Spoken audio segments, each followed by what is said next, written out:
উচ্চ মাধ্যমিক শিক্ষা সংসদ আয়োজিত ভূগোল শ্রেণীকক্ষে খুদে খুদে ভৌগোলিকদের আবারও স্বাগত জানাচ্ছি। আমি সংহতি মজুমদার, বেলঘরিয়া যতীন দাস বিদ্যা মন্দির ফর গার্লস স্কুলের সহশিক্ষিকা। তোমাদের সাথে আমার আগে অনেকবার দেখা হয়েছে, মূলত প্রাকৃতিক ভূগোল নিয়ে আলোচনা হয়েছে। আজকে একটু অন্য স্বাদের পড়াশোনা করব। আজকে যেটা করব সেটা হচ্ছে সেমিস্টার 4 এর মধ্যে যে সাব টপিক আছে ফান্ডামেন্টালস অফ হিউম্যান জিওগ্রাফি, তার মধ্যে পপুলেশন ফার্স্ট ইউনিট। আচ্ছা, শুরু করি তাহলে। তোমাদেরকে প্রথমে যেটা করে দিয়েছি এবারে ব্যবস্থা, সেটা তোমরা কিন্তু কন্টেন্টটা সম্পর্কে একটু ভালোভাবে জানতে হবে। অনেক সময় কি হয়েছে আমরা দেখছি যে তোমাদের মধ্যে এরকম একটা কথা আসছে, সিলেবাসটা অনেকটা বেশি আছে, কিন্তু আমরা কি হয়, আমরা সিলেবাস না দেখে অনেক সময় বই দেখে পড়াশোনা করছি। বইয়ের মধ্যে অনেক প্রাসঙ্গিক বিষয় আছে যেগুলো হয়তো সিলেবাস বহির্ভূত। তো সেই জন্য তোমাদেরকে আমি সিলেবাসটা বোঝানোর জন্য সাথে এটা রেখেছি। কি কি আছে না, ফার্স্টে যেটা আছে পপুলেশন জিওগ্রাফির মধ্যে, সেটা impact of migration on global demographic changes, Malthusian theory of population growth, concept of optimum under and overpopulation, demographic transition model and by Thompson and Notteston, need of population control measures and population policy। এটা হচ্ছে তোমাদের main আছে। এর সাথে তোমাদের অনেক সময় অনেক কিছু জানতে হবে, সেগুলো পড়তে পড়তে শিখবো। ফার্স্টে তাহলে আমরা যেটা শুরু করছি যে টপিকটা, সেটা হচ্ছে ফান্ডামেন্টালস অফ হিউম্যান জিওগ্রাফি। তাহলে হিউম্যান জিওগ্রাফি কথাটা আমাদের একটু বুঝতে হবে। খুব সামান্য, খুব ছোট্ট করে একটু যদি ভাবি, তাহলে হিউম্যান জিওগ্রাফি মানে জিওগ্রাফি রিলেটেড টু হিউম্যান, তাই তো? তো তাহলে কি জিনিস? কোনো একটা স্থানে সেখানে যে সকল লোকজন অবস্থিত রয়েছে, তাদের কার্যকলাপ, তাদের অবস্থান, তারা কিভাবে সেটেলমেন্ট ফর্ম করেছে, তাদের অর্থনৈতিক কার্যকলাপগুলো কি কি, পরিবেশের সাথে তাদের মধ্যে কি মিথস্ক্রিয়া চলছে, সেই সকল বিষয় নিয়ে যখন আলোচনা করছি, সেটাই কিন্তু হিউম্যান জিওগ্রাফি। হিউম্যান জিওগ্রাফির অনেক রকমের ব্রাঞ্চেস রয়েছে। এই ব্রাঞ্চেসের মধ্যে আমাদের যেটা উপপাদ্য বিষয়, সেটা হচ্ছে পপুলেশন জিওগ্রাফি। পপুলেশন জিওগ্রাফি যদিও আমাদের হেডিংটা রয়েছে পপুলেশন, কিন্তু আমাদের ফার্স্টে দেখলাম কি আছে না, impact of migration on global demographic changes. তো তাহলে কিন্তু মাইগ্রেশনের প্রভাব কিসের মধ্যে না, পৃথিবী বা বিশ্বের ডেমোগ্রাফির ওপর, জনমিতির ওপরে। জনমিতি তাহলে জিনিসটা একটু জেনে রাখি।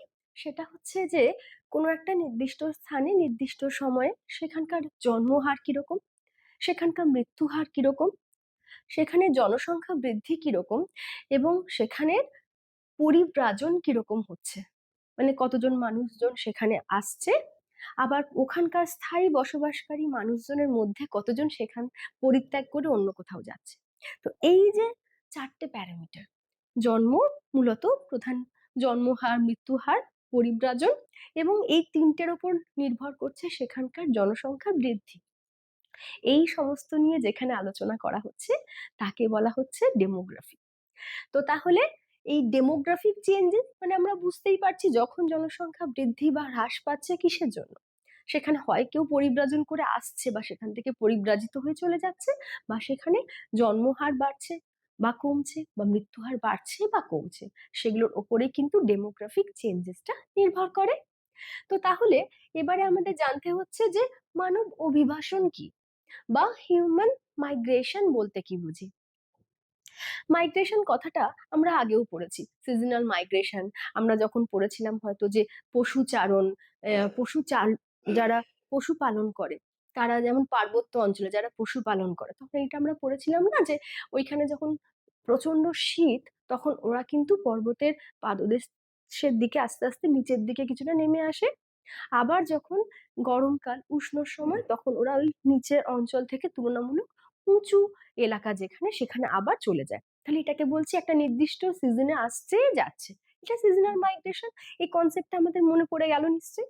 আরেকটা কথা বলি, যেমন আমরা বলি সিজনাল বার্ড, বার্ড ওয়াচিং, এই কথাগুলো এখনকার খুব তোমাদের জন্য কিন্তু কমন ওয়ার্ড। তোমরা কোথাও ঘুরতে গেলে বা কোনো জলাধারের, যেমন শীতকালে আমরা বলি পরিযায়ী পাখি প্রচুর এসেছে। তোমাদের খুব নিকটবর্তী স্থান যেমন সাঁতরাগাছিতে, তোমরা জানো ওখানে যে ঝিল, সেখানে কিন্তু বহু পরিযায়ী পাখি এই অক্টোবর নভেম্বর ডিসেম্বর এই সময়টাতে, শীতকালের সময়টাতে ওরা হচ্ছে মাইগ্রেট করে আসে। শীতল জলবায়ুযুক্ত অঞ্চল থেকে তারা আমাদের এখানে শীতকালে ওই সময়টাতে তারা কিন্তু এসে পৌঁছচ্ছে। তো তাহলে তাদেরকে আমরা কি বলছি? Migratory bird. তাহলে মাইগ্রেশন কথাটা কিন্তু আমরা পরিচিত হয়ে গেছি আগেই, আমরা হয়তো ব্যবহার করেছি। তাহলে আজকে একটু জানবো মাইগ্রেশনটা কি। মাইগ্রেশন মানে কি না, স্বল্প সময়ের জন্য বা বহু বেশি দীর্ঘ সময়ের জন্য একজন বা একাধিক ব্যক্তি যখন এক স্থান থেকে অন্য স্থানে বিচরণ করেন, তখন সেটাকেই বলা হচ্ছে মাইগ্রেশন। ঠিক আছে? তো এখানেও তাই লেখা আছে, যখন মানুষ এক স্থান থেকে অন্য স্থানে স্থানান্তরিত হচ্ছে স্থায়ী বা অস্থায়ী ভাবে, তখন সেটাকেই বলা হচ্ছে যে মাইগ্রেশন। মাইগ্রেশন সাধারণত দু রকমের হতে পারে, একটা হচ্ছে ইন্টারনাল মাইগ্রেশন, একটা হচ্ছে ইন্টারন্যাশনাল মাইগ্রেশন। মানে এটা দেশের যে সীমানা তাকে অতিক্রম করার উপর নির্ভর করেই দুভাগে ভাগটা করেছি। যেটা দেশের সীমানা অতিক্রম না করেই যখন হবে, মানে দেশের মধ্যে হবে, দ্যাট ইজ ইন্টারনাল মাইগ্রেশন। আর দেশের সীমানা লঙ্ঘন করে বাইরে গেলে সেটাকে বলা হবে ইন্টারন্যাশনাল মাইগ্রেশন। ইন্টারনাল মাইগ্রেশন আবার কিরকম তাহলে হতে পারে না, দেশের মধ্যে বিভিন্ন জায়গার মধ্যে মাইগ্রেশন হচ্ছে, তাহলে সেটা একটা গ্রাম থেকে একটা গ্রামে, একটা গ্রাম থেকে একটা শহরে, একটা শহর থেকে আরেকটা শহরে, বা একটা শহর থেকে একটা গ্রামে। এগুলো বিভিন্ন কারণে হয়, এবং আমাদের যেটা মাইগ্রেশনের কজেস গুলো কিন্তু আমাদের সিলেবাসের মধ্যে নেই, সেজন্য আমি সেভাবে ওগুলোকে এলাবোরেটলি রেডি করিনি তোমাদের জন্য, তোমাদেরও খুব একটা লাগবে না। কিন্তু যেটা দরকার সেটা হচ্ছে কনসিকুয়েন্সেস, ইম্প্যাক্ট, প্রভাবটা কি হচ্ছে মাইগ্রেশনের ফলে। তোমাদের এখানে একটা ছোট্ট করে আইডিয়া দিয়ে রেখেছি যে ফ্যাক্টরস অফ মাইগ্রেশন। মাইগ্রেশনের ফ্যাক্টর তাহলে কি? দু রকম ফ্যাক্টর কাজ করে, একটা পুশ, একটা হচ্ছে পুল। তাহলে পুশ মানে ঠেলা, পুল মানে টানা। মানে একটা হচ্ছে পুশ করছে, মানে আমার আমি যেটা আমাকে আমার পছন্দ না সেই সকল কারণগুলো যদি থাকে, যেমন ধরো যেখানে হয়তো যুদ্ধ বিগ্রহ হচ্ছে, বা যেখানে হয়তো জব বেশি ভালো জব পাওয়া যাচ্ছে না, মানে যে পরিমাণ হয়তো কোয়ালিটি আছে সেই কোয়ালিটি অনুসারে জব কাজের সুযোগ পাচ্ছে না মানুষজন, বা সেখানে হয়তো দুর্ভিক্ষ পীড়িত অবস্থা রয়েছে, বা কোনো প্রাকৃতিক বিপর্যয় সৃষ্টি হচ্ছে, স্বাভাবিকভাবেই ওই ফ্যাক্টর গুলো কি করবে, মানুষকে ওই স্থানটা পরিত্যাগ করতে বাধ্য করবে। আর যে যে কারণগুলোতে মানুষ নতুন জায়গায় আকর্ষিত হয়ে সেখানে যাবে, সেগুলোকেই বলা হবে পুল ফ্যাক্টর। পুশ আর পুল এই ওয়ার্ডটা দেখো, তোমরা কোনো মল টলে তো যাওই নিশ্চয়ই, সেখানে ঢোকার সময় নিশ্চয়ই খেয়াল করবে যে কাঁচের দরজা একদিকে পুশ একদিকে পুল লেখা থাকে, তাই না? তাহলে পুল ফ্যাক্টর মানে কি? টানা, যারা আকর্ষণ করছে। কি হতে পারে? Betterment in the heart health care, তাদের স্বাস্থ্যে যেখানে স্বাস্থ্য ভালো থাকতে পারে, মানে সুন্দর পরিবেশ থাকবে এবং স্বাস্থ্য সংক্রান্ত বিভিন্ন উন্নত চিকিৎসা ব্যবস্থা থাকবে, সেই সকল জায়গায় লোকজন মাইগ্রেট করতে পারে যেখানে জবের অপরচুনিটি থাকবে, যেখানে সুন্দর উচ্চশিক্ষার সুযোগ থাকবে এবং যেখানে নিরাপত্তা থাকবে। তাহলে এগুলো হচ্ছে পুল ফ্যাক্টর। এখানে একটা ছোট করে তোমাদের একটা গ্ল্যান্স কনসিকুয়েন্সেসটা দিয়ে রেখেছি। যেমন অরিজিন, যেখান থেকে মানুষ যাচ্ছে, that is place of origin. যেখানে মানুষ যাচ্ছে, that is place of destination. তাহলে যেখানে অরিজিন সেখানেও কিন্তু কিছু পজিটিভ নেগেটিভ এফেক্ট থাকবে, যেখানে ডেস্টিনেশন সেখানেও পজিটিভ নেগেটিভ এফেক্ট থাকবে। এগুলো তোমাদেরকে আবার পরে সুন্দর করে করে দিচ্ছি ডিসকাস। তাও এখানে একটু ছোট ছোট বলে নিচ্ছি যে যেখান থেকে মানুষজন চলে গেল, পজিটিভ ইফেক্ট কি হলো না, ওই জমির ওপর যে পরিমাণ পপুলেশন প্রেসার ছিল সেটা রিলিজ হলো, কমলো, ওখান থেকে মানুষজন বেরিয়ে গেল। তাই যে সকল লোকজন ওখানে রয়ে গেল তারা কিন্তু সুস্থ স্বাভাবিক পরিবেশে থাকার একটা সুযোগ পেল, due to lack of population প্রেশারটা ওখানে কমে যাচ্ছে, ডিক্রিজ অফ পপুলেশন প্রেশার, তাই তো? আর তাছাড়া নেগেটিভ এফেক্টের মধ্যে যেটা তোমাদেরকে আমি বলবো বলেই আরো এখানটা দেখানো, সেটা হচ্ছে ব্রেন ড্রেন। ভেবে দেখো তো, কারা পরিব্রাজন করে সব থেকে বেশি। যেমন বললাম যে উচ্চ কাজের সুযোগ, ভালো উচ্চ আয় উপার্জন করার জন্য তারা যেতে পারে, যেখানে হয়তো খুব মেধাবী, দক্ষ শ্রমিক হোক বা যারা পড়াশোনা করেছে তারা তখন কি করছে না, ভালো কাজের সুযোগ, জব অপরচুনিটি ভালো হওয়া মানেই তাদের কিন্তু লাইফস্টাইলটার মধ্যে আমূল পরিবর্তন আসবে। সেজন্য তারা সাধারণত চেষ্টা করে যে পরিব্রাজন করা, কেন কিনা বেটারমেন্ট অফ দেয়ার লাইফ। তো এই ক্ষেত্রে কারা যাচ্ছে, যারা বেশিরভাগ ক্ষেত্রে কিন্তু উচ্চ মেধাবী সম্পন্ন ব্যক্তিরা, তারা কিন্তু মাইগ্রেট করছে। এবার তাহলে মেধাকেই বলছি আমরা ব্রেন, যেখান থেকে মেধাটা বেরিয়ে যাচ্ছে সেই জায়গাটাকে, সোর্স পয়েন্টটাকে বলছি ব্রেন ড্রেন হয়ে বেরিয়ে যাচ্ছে। আর যে জায়গায় যাচ্ছে সেইটাকে বলবো আমরা ব্রেন গেইন করছে ওরা। ঠিক আছে? তো এটার ক্ষেত্রে কিন্তু ভারতের থেকে, যেমন তোমরা হয়তো জানো এই বিষয়টা, ভারত থেকে বহু মেধাবী স্টুডেন্ট তারা উচ্চ শিক্ষার জন্যই হোক, ভালো জব অপরচুনিটির জন্যই হোক, ইউকেতে, ইউএসএ তে, অস্ট্রেলিয়াতে কিন্তু পরিব্রাজন করে। তাহলে সেইটাই হচ্ছে ভারতের ক্ষেত্রে ব্রেন কি হলো, ব্রেন। আর ওদের ক্ষেত্রে কি হবে তাহলে, ব্রেন গেন, ওরা গেন করছে। তো এইটা হচ্ছে কিন্তু একটা নেগেটিভ এফেক্ট। ঠিক আছে? এছাড়া আর কি হতে পারে, ডেস্টিনেশনের পজিটিভ এফেক্ট কি, ওরা লেবার ফোর্সটা বেশি পেলো অন্যান্য জায়গা থেকে, সেখানে যেহেতু কাজের সুযোগ আছে সেখানে লোকজন কাজ করতে চলে এলো, তাহলে তাদের যে লেবারের ক্ষেত্রে যে ল্যাকিং ছিল সেটা ফুলফিল হয়ে গেল, অসুবিধা হচ্ছে না। এবং তার সাথে তাদের কি হচ্ছে, ইকোনমিক গ্রোথ হচ্ছে। আর কালচারাল এনরিচমেন্ট, বিভিন্ন জায়গা থেকে লোকজন আসছে, বিভিন্ন সংস্কৃতি সম্পন্ন ব্যক্তিরা সেখানে মিট করছে, তার ফলে একটা culture in diversity, unity in diversity হচ্ছে থ্রু কালচার। তাই তো? নেগেটিভ এফেক্টের মধ্যে কি হতে পারে না, ওভার ক্রাউডেড হচ্ছে, ওভার ক্রাউডেড হলে তারা বসবাস করার সুযোগ পাচ্ছে না, তো তারা স্লাম বস্তির উদ্ভব হচ্ছে এবং সেখানে থাকতে বাধ্য হচ্ছে, যেখানে হচ্ছে যে মুক্ত বাতাস বা ঠিকঠাক করে হয়তো তারা খাওয়া দাওয়ার সুযোগ পাচ্ছে না, ম্যালনিউট্রিশনে ভুগতে পারছে, সেই জায়গাগুলো কিন্তু আবার নেগেটিভ এফেক্টের মধ্যে পড়ছে। এবং সেখানে যেহেতু জনসংখ্যা খুব বেড়ে যাচ্ছে, প্রেশার হচ্ছে ডিউ টু পপুলেশন প্রেশার, সেখানে কি হবে, জবের ক্ষেত্রে কম্পিটিশন শুরু হয়ে যাচ্ছে। তখন তখন ওইখানে কিন্তু কোন মানে কাজের জন্য কিন্তু একটা কম্পিটিশনের মুখোমুখি হতে হচ্ছে, তার ফলে একটা সোশ্যাল টেনশন তৈরি হচ্ছে। এবার তাহলে কনসিকুয়েন্সেস অফ মাইগ্রেশন, তোমাদের যেটা বললাম এটাই মেন তোমাদের আছে সিলেবাসে। ইকোনমিক এফেক্টের মধ্যে ফার্স্টে একটা পজিটিভ একটা নেগেটিভ দিকে এঁকেছি। এখানে পজিটিভ এফেক্টের মধ্যে কি দেখাচ্ছে না, রেমিট্যান্স। রেমিট্যান্স কথাটার মানে কি, প্রবাসী আয়।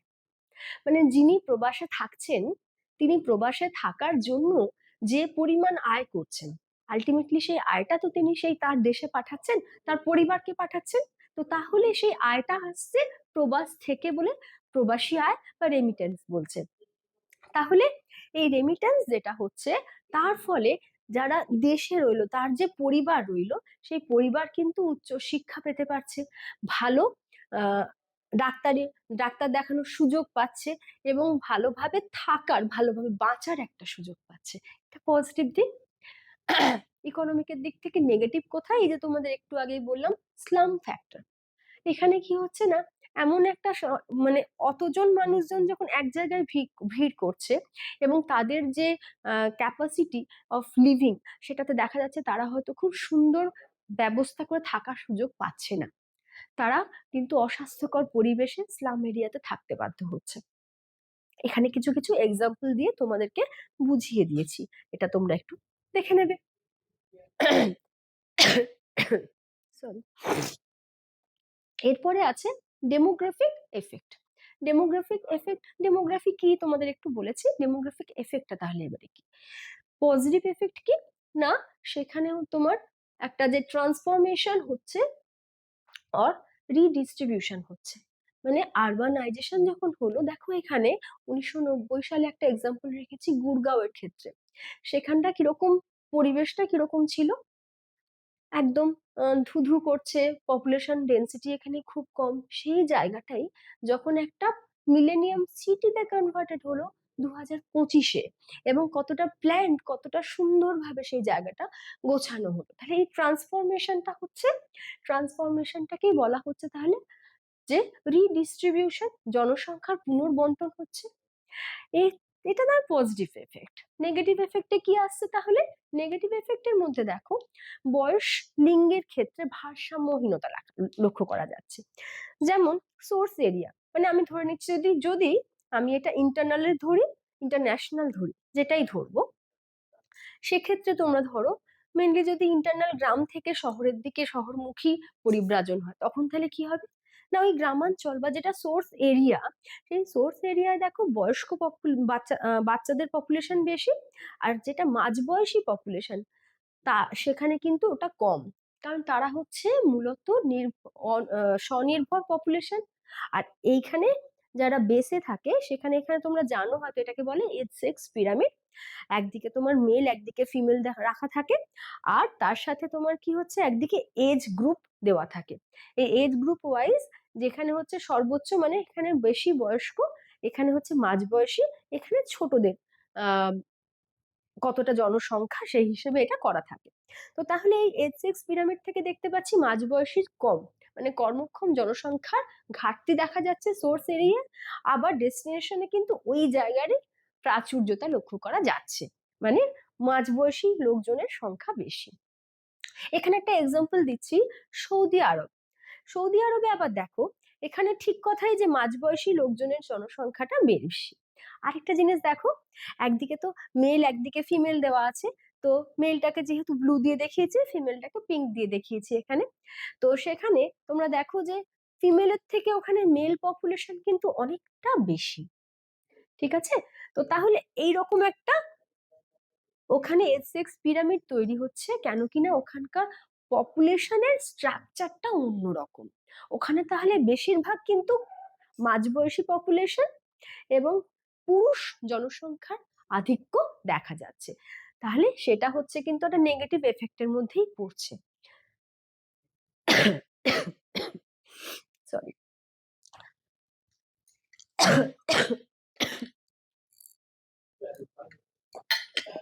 এবার তাহলে সামাজিক কনসিকুয়েন্সেস গুলো, সামাজিক পরিণতির মধ্যে ইতিবাচক প্রভাব কি হচ্ছে না, কালচারাল ইন্টিগ্রিটি, যেটা হচ্ছে সাংস্কৃতিক সংহতি সৃষ্টি হচ্ছে, বিভিন্ন সংস্কৃতির বা লোকজন ওখানে এসে মিট করছে।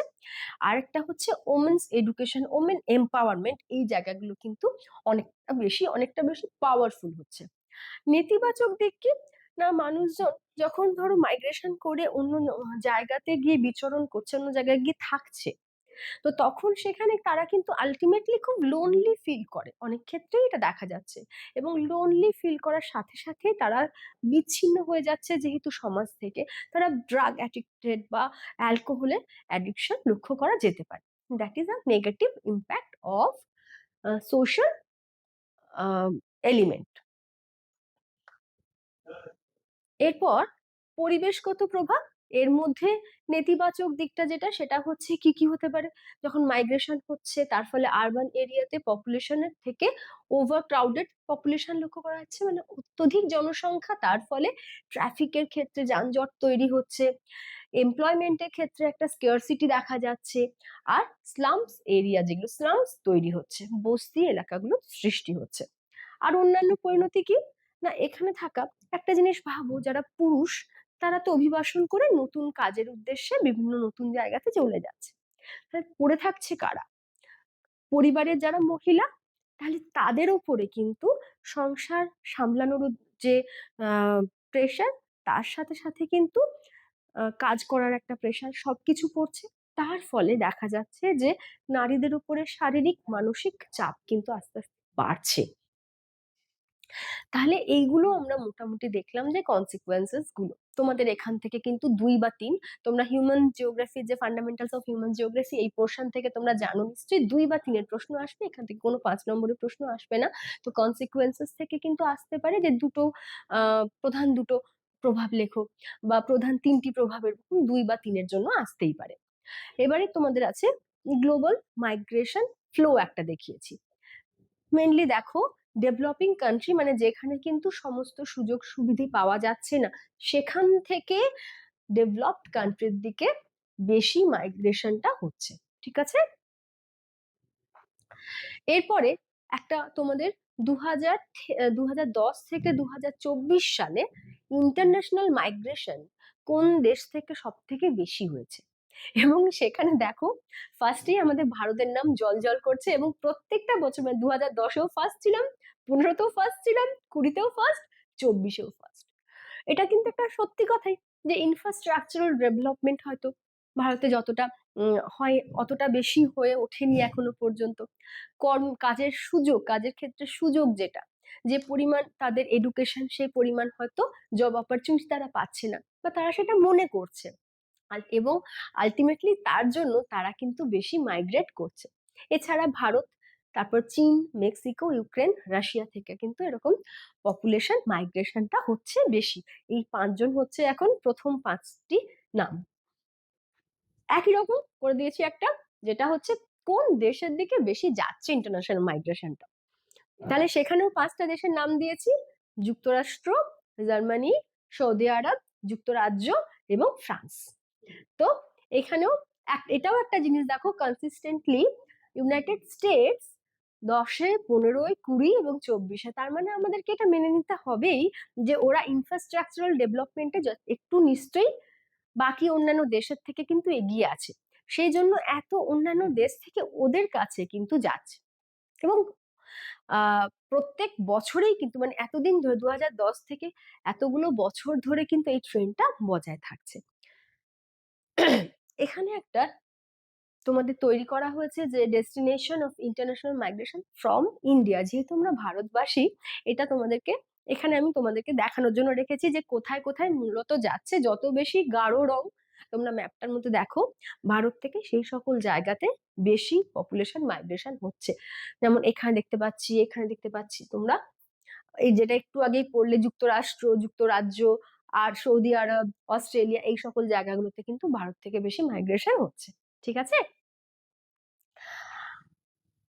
এরপর তোমাদের ম্যালথাসের যে থিওরিটা রয়েছে, ম্যালথাসিয়ান থিওরি অফ পপুলেশন গ্রোথ, এটা তোমাদের এবারে সেকেন্ড পোর্শন আছে, পড়তে হচ্ছে।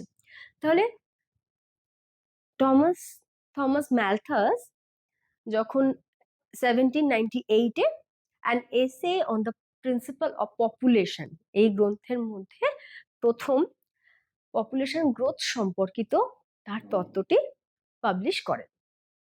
এবং সেখানে মেন কি কনসেপ্ট ছিল, সেখানে মূল যে বিষয়টা ছিল সেটা হচ্ছে population growth and food supply, এদের মধ্যেকার ইন্টার রিলেশনটাকে শো করানো।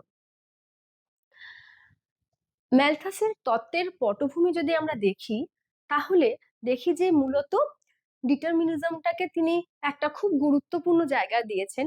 ডিটারমিনিজম মানে তোমরা একটু জানো হয়তো, যে মানে হচ্ছে যখন আমরা প্রকৃতিকে বলি মুখ্য, আর তাছাড়া মানুষকে যেখানে গৌণ হিসেবে ভাবি, মানে প্রকৃতি সৃষ্টি করছে কোনো হয়তো প্রাকৃতিক বিপর্যয়, তাই জনসংখ্যা হ্রাস পাচ্ছে।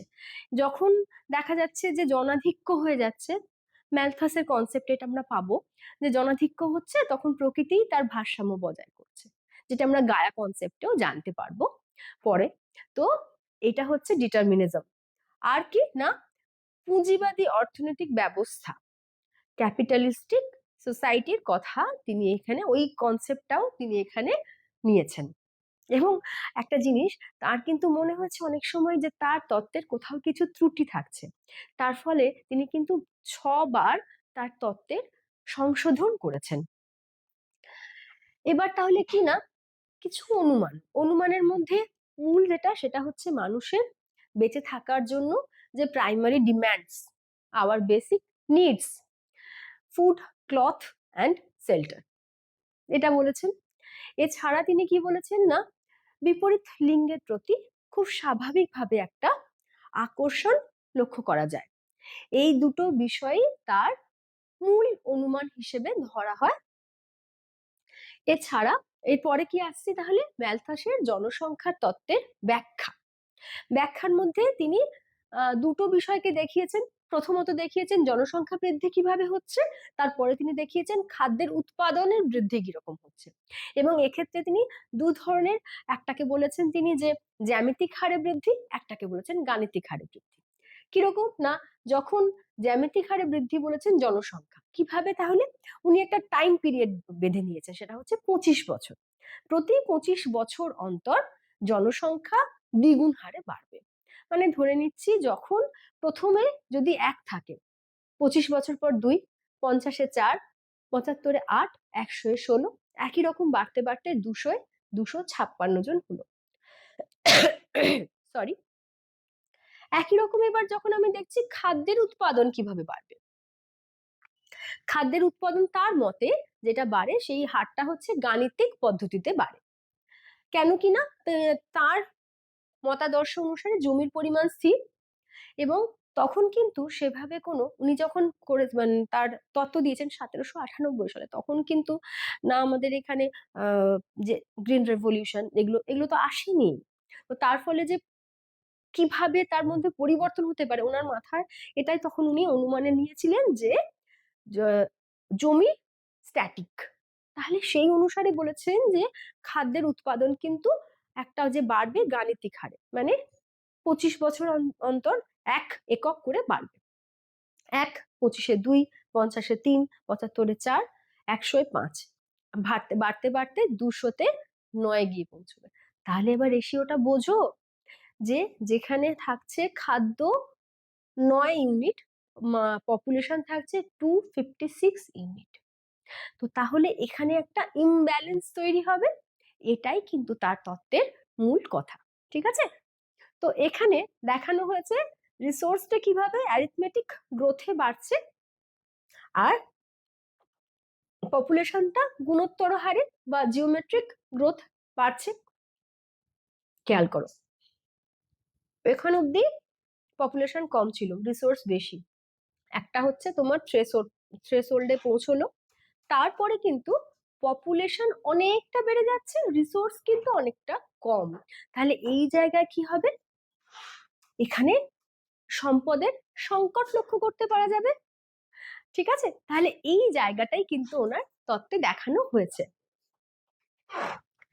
কি হলো তাহলে, তার ফলে জনসংখ্যা এবং খাদ্য সরবরাহের মধ্যে একটা অসামঞ্জস্যতা লক্ষ্য করতে পারা যাচ্ছে।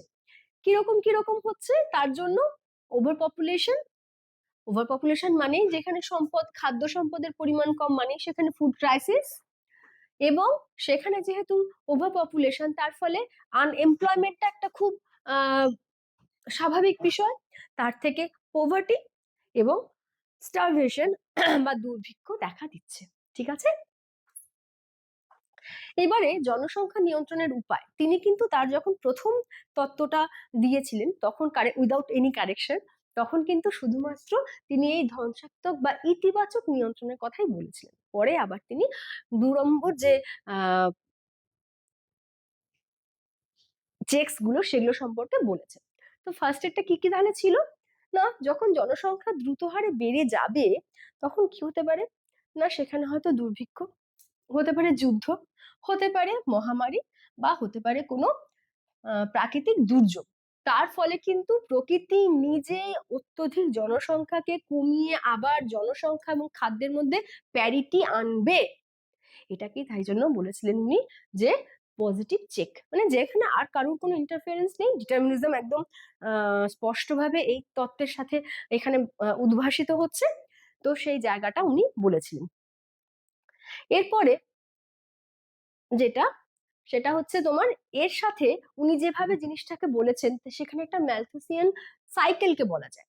কিরকম না, যখন তোমার জনসংখ্যা বাড়ছে, জনসংখ্যা বাড়ার সঙ্গে সঙ্গে মানুষ কি করবে, মানুষ তাহলে জমিকে আরো বেশি শস্য উৎপাদন করার চেষ্টা করবে ওভার পপুলেশনের জায়গায়, তার ফলে সেখানে একটা ব্যালেন্স লক্ষ্য করতে পারবে। তো যখন প্রথমে একটা ব্যালেন্স থাকছে ফুডের সাথে পপুলেশনের, সেইটার থেকে আস্তে আস্তে কিন্তু জনসংখ্যা আরো বেড়ে গেছে। এবার জনসংখ্যা যখন বেড়ে গেছে তখন একটা কি তৈরি হচ্ছে, ইমব্যালেন্স তৈরি হয়েছে, কিন্তু মানুষ চেষ্টা করছে যে আরো খাদ্যের পরিমাণ বাড়ানো। তা সত্ত্বেও যখন পপুলেশনের পরিমাণ বেশি থাকছে, তখন কিন্তু দেখছি ওই পজিটিভ চেকের মাধ্যমে পপুলেশনটা আবার কমে যাবে, কমে গিয়ে আবার কোথায় আসবে, balance between food and population. ঠিক আছে? তো এখানে ম্যালথুসিয়ান ট্র্যাপ যেটা, সেটা কি বলছে না, ওই জিনিসটাকে দরিদ্র, খাদ্যাভাব এবং কম জীবনযাত্রার মান আবার সেখানে ফিরে আসবে। মানে এটা একটা ট্র্যাপ, এর মধ্যে ঢুকে গেলে ওইভাবেই কিন্তু ওই সাইকেলের মধ্যেই ব্যাপারটা চলবে। এখানে ওই ছবিটাই আবার দেওয়া হয়েছে যে কোনখানে ম্যালথুসিয়ান ট্র্যাপটা তৈরি হলো, এবং এই ম্যালথুসিয়ান ট্র্যাপ মানে সেখানে আবার ঘুরে কিন্তু আবার এখানে ফুড রিকোয়ারমেন্ট বাড়বে, ইমব্যালেন্স হবে, ইমব্যালেন্স থেকে পজিটিভ চেক হবে, পজিটিভ চেক থেকে আবার ব্যালেন্স আসবে, এইভাবে বারবার বারবার ওই ট্র্যাপের মধ্যেই মানুষ পড়ে যাবে। তোমাদের এখানে কিন্তু ছোট করে যে ম্যালথুসিয়ান ট্র্যাপ কি বা ম্যালথুসিয়ান সাইকেল এই বিষয়টা কি, এই জিনিসটা কিন্তু আসতে পারে।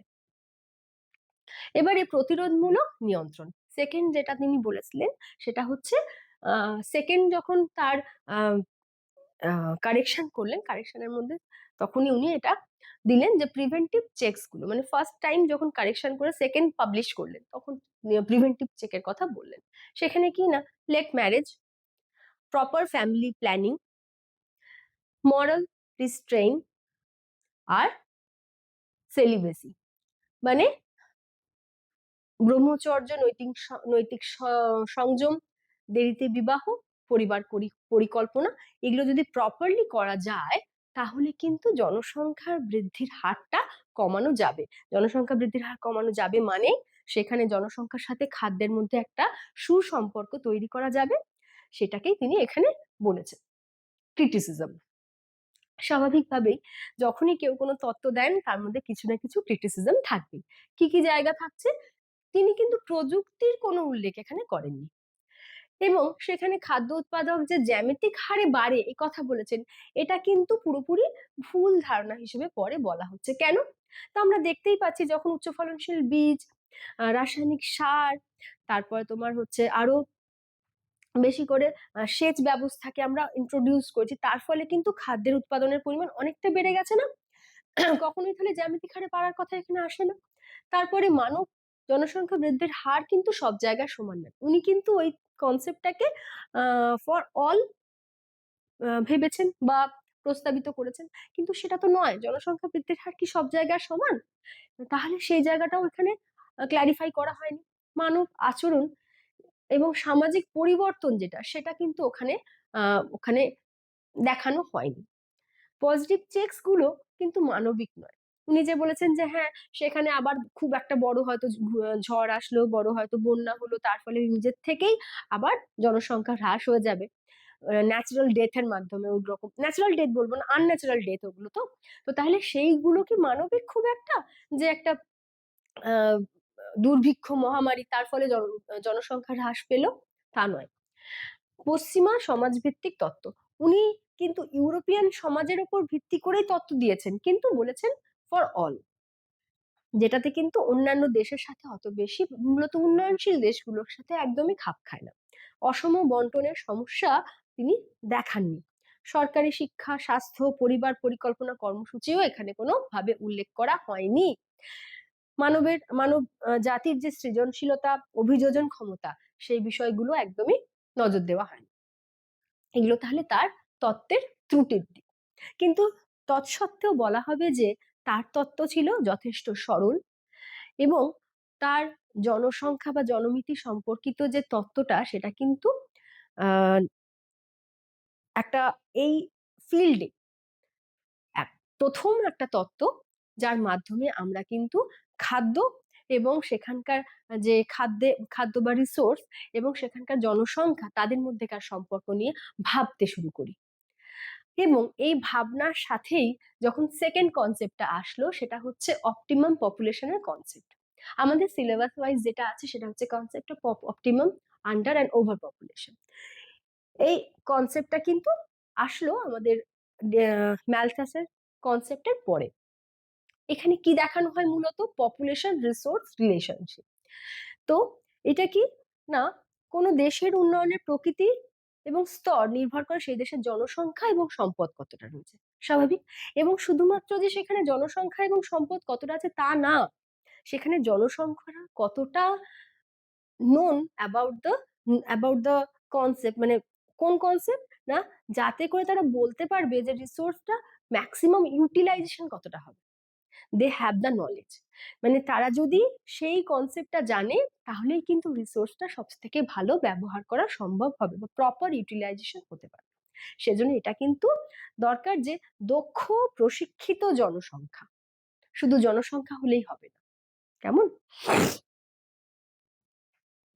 ফার্স্টে তাহলে অপটিমাম পপুলেশন সম্পর্কে যদিও রবিন্স, ক্যারসান্ডার্স, ডাল্টন বিভিন্ন সময় বিভিন্ন তত্ত্ব দিয়েছেন, কিন্তু ক্যাননের কনসেপ্টটা যেটা যেটা এডউইন ক্যানন দিয়েছিলেন, যেটা ওয়েলথ নামক তার একটি গ্রন্থে 1924 সালে প্রকাশ পেয়েছিল।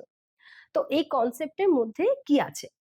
সর্বোত্তম জনসংখ্যা বলতে সেই আদর্শ জনসংখ্যা বোঝানো হবে যেখানে সম্পদের সব থেকে বেশি ভালোভাবে ব্যবহার করা যাবে, পরিবেশের ভারসাম্য বজায় রাখা যাবে, আর মানুষের জীবনগত যে মানটা সেটা উন্নত হবে। তাহলে কি না, যে জনসংখ্যা দেশের প্রাকৃতিক সম্পদ ও উৎপাদন ব্যবস্থার সাথে সমন্বয়ে থাকার ফলে মাথাপিছু আয় সর্বাধিক হবে এবং সর্বাধিক হবে, কল্যাণটাকে নিশ্চিত করা যাবে, সেটাকেই বলা হবে কাম্য জনসংখ্যা। তোমাদেরকে এখানে একটা তুলা যন্ত্রের মাধ্যমে দেখিয়েছি। কি দেখানো হয়েছে? একদিকে পপুলেশন, একদিকে রিসোর্স। তাহলে এই পপুলেশন এবং রিসোর্সের মধ্যে দেখো একটা প্যারিটি, যখন দুটো দিকই দাঁড়িপাল্লা দুটো দিক সমান, তখন সেটাকেই বলা হচ্ছে কি না অপটিমাম পপুলেশন।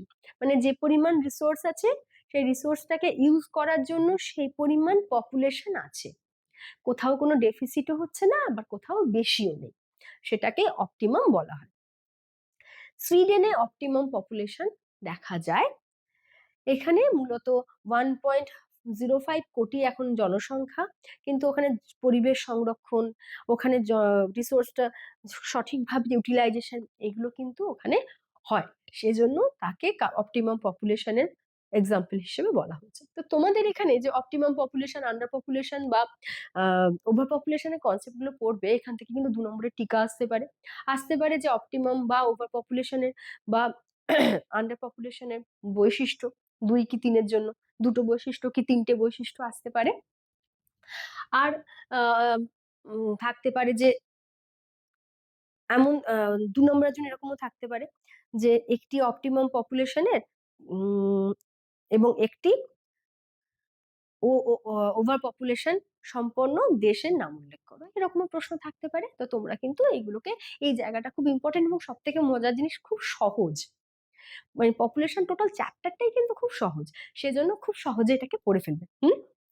আচ্ছা, এবার সর্বোত্তম জনসংখ্যার বৈশিষ্ট্য তাহলে আমরা দেখছি অপচয় হবে না, সব থেকে সম্পদটাকে সঠিকভাবে সর্বাধিক ব্যবহার হচ্ছে, উৎপাদন ভোগের মধ্যে ভারসাম্য, পরিবেশ জীববৈচিত্র্য রক্ষা, ইনফ্রাস্ট্রাকচারাল ডেভেলপমেন্ট আর সাস্টেনেবল ডেভেলপমেন্ট। ঠিক, এর প্রভাব কি হবে তাহলে? অর্থনৈতিক ক্ষেত্রে স্থিতিশীল একটা স্ট্রং বাজার তৈরি হবে, পরিবেশগত দিক থেকে পরিবেশ সংরক্ষণ সঠিকভাবে হবে, সামাজিক সাংস্কৃতিক দিক থেকে মানুষের জীবনমান যথেষ্ট উন্নততর হবে, অপটিমাম পপুলেশন যেখানে লক্ষ্য করা যাবে। সুইডেন, জার্মানি, ফ্রান্স, নিউজিল্যান্ড হচ্ছে এক্সাম্পল। এরপরে ওভার পপুলেশন, একই রকম তোমাদের এখানেও একটা দেখো তুলা যন্ত্র রেখে দিয়েছি, দাড়িপাল্লা, যেখানে দেখানো হচ্ছে ওভার মানে এইদিকে দেখো দাড়িটা নেমে গেছে, এখানে এদিকে পাল্লাটা নেমে গেছে, তার মানে কি এখানে পপুলেশন বেশি, পৃথিবীর যে রিসোর্সটাকে এখানে পৃথিবীতে দেখানো হচ্ছে, যে পরিমাণ রিসোর্স তার থেকে কিন্তু পপুলেশনের সংখ্যাটা বেশি, এটাকে ওভার পপুলেশন বলছি। তাহলে ওভার পপুলেশন মানে কি হচ্ছে না, যখন কোনো অঞ্চলের জনসংখ্যা সেই অঞ্চলের সম্পদ দ্বারা খাদ্য, জল, বাসস্থান, জীবিকা সরবরাহের ক্ষমতা যেটা তাকে অতিক্রম করবে, মানে জনসংখ্যা যখন বেড়ে যাবে, ওখানকার যে রিসোর্স রয়েছে তার থেকে জনসংখ্যার পরিমাণ বেশি, তখন সেটাকেই বলা হচ্ছে ওভার পপুলেশন। এর মধ্যে কি হবে তাহলে? সম্পদ জনসংখ্যার মধ্যে অসাম্য, একদম এটা ক্লিয়ার। এরপরে অসাম্য ছবি দেখেই বুঝছি। ছদ্ম বেকারত্বটা খুব মজার জিনিস, সিউডো আনএমপ্লয়মেন্ট। আনএমপ্লয়মেন্ট মানে কি? চাকরি বাকরি করে না, রোজগার পাতি নেই, তাই তো। ছদ্ম বেকারত্ব তাহলে কি? ছদ্মবেশ ধরে করছে, ব্যাপারটা তা না। ধরে নিচ্ছি যে একজনের XYZ কার একটা জমি আছে, সেই জমিটা চাষ করার জন্য দুজন মানুষ দরকার পড়ছে, কিন্তু ওই জমিটাতে চাষ করার ক্ষেত্রে ওনার বাড়ির, ওনার যে চার ছেলেই কিন্তু যার যেরকম সময়, কেউ সকালে, কেউ সন্ধ্যেবেলা, কেউ দুপুরবেলা এসে চাষ করছে। তাহলে ওখানে রিকোয়ার্ড লেবার হচ্ছে 2, কিন্তু ওখানে অ্যাকচুয়াল লেবার কাজ করছে 4। তাহলে আলটিমেটলি কি হলো? আলটিমেটলি দুজনের মানে ওই 4 জনের কাছে প্রপার কোনো এনগেজমেন্ট নেই বলেই কিন্তু 4 জনই ওইটাতে এনগেজ হয়েছে। তাহলে দুজনের জায়গায় 4 জন, মানে দুজন উদ্বৃত্ত। এটাকেই কিন্তু বলা হচ্ছে যে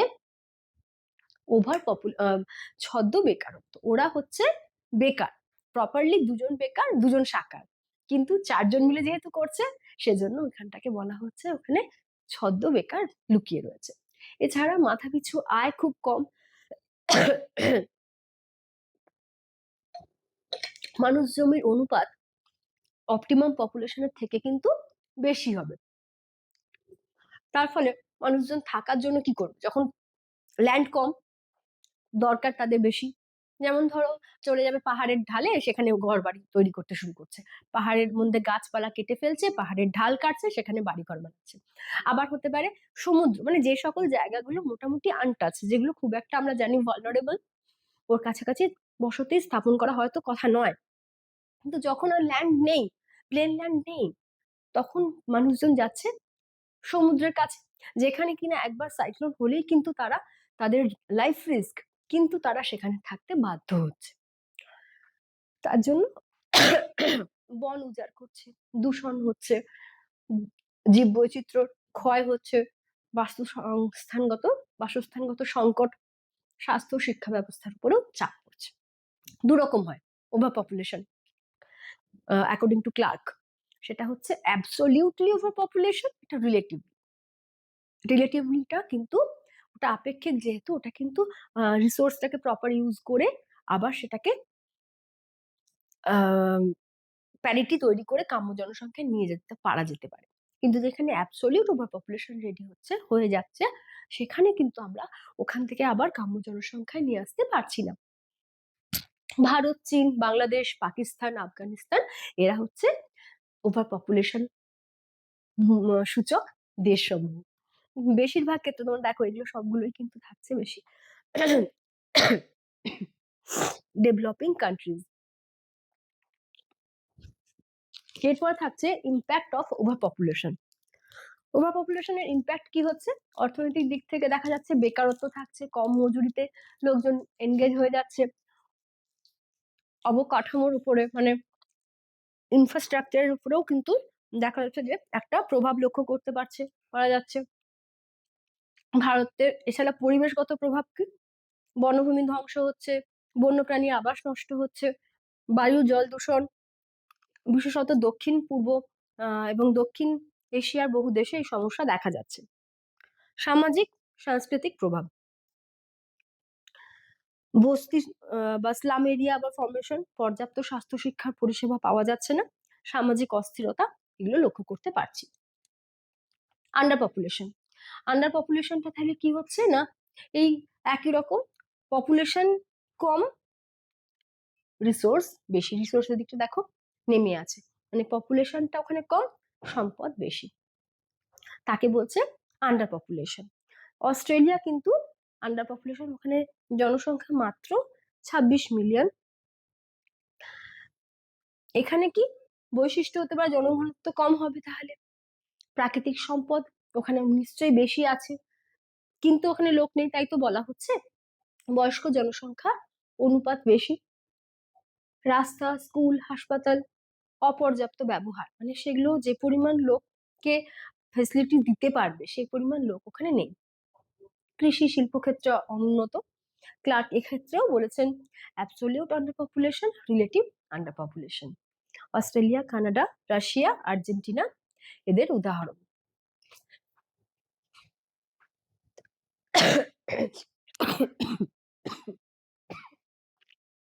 sorry. Impact of under population, তার প্রভাব কি? অর্থনৈতিক, পরিবেশগত কিছু প্রভাব দেখতে পাচ্ছি। অর্থনৈতিক দিক থেকে দেখছি যে কর্মক্ষম মানুষের অভাব, বার্ধক্যজনিত নির্ভরশীলতা থাকছে, মানে ওখানে বার্ধক্য জনসংখ্যা বেশি বা নির্ভরশীল জনসংখ্যার পরিমাণ বেশি।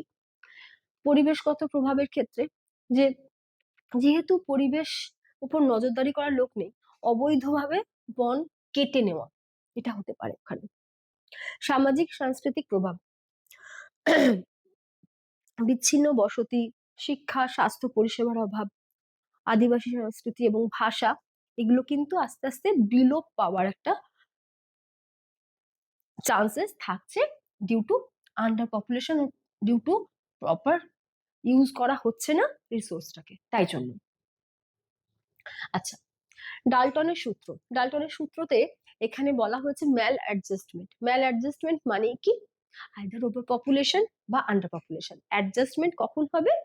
যখন ওভার মানে অ্যাকচুয়াল পপুলেশনটা অপটিমাম পপুলেশন হয়ে যাবে, তখন সেটাকে হচ্ছে কোনো এক্স্যাক্টলি অ্যাডজাস্ট হয়ে থাকবে সেখানে।